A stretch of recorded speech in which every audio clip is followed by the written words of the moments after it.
এই হলো আমাজন মহাবন, পৃথিবীর ফুসফুস। এর ঘন সবুজ অরণ্য আর পাসিন প্রাণীচিত্রের আধার। জঙ্গলের রহস্যময় অভিযান। এক ঘন জঙ্গলে বাস করত 5টি অদ্ভুত প্রাণী: নেকড়ে, সিংহ, শেয়াল, হাতি এবং হরিণ।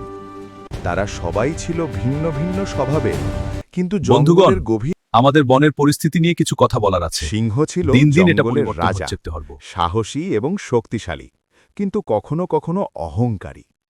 নেকড়ে ছিল তীক্ষ্ণ এবং সতর্ক, রাতের অন্ধকারে তার চোখ জ্বলে উঠত।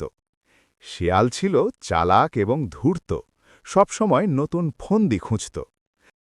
একদিন জঙ্গলে একটা গুজব ছড়িয়ে পড়ল।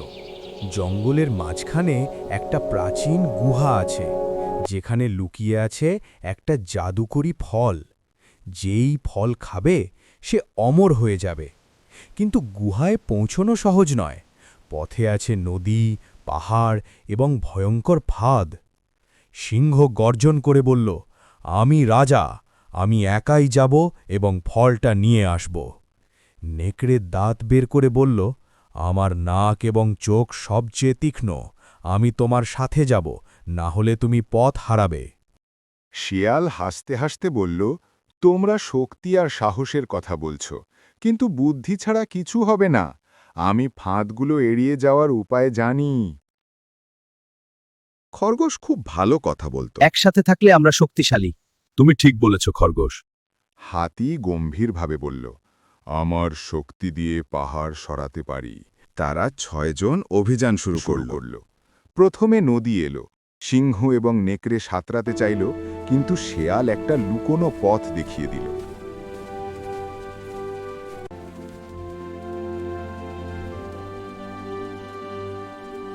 হাতি তার সুঁড় দিয়ে পাথর সরালো, আর হরিণ লাফিয়ে উপরে উঠে পথ দেখালো।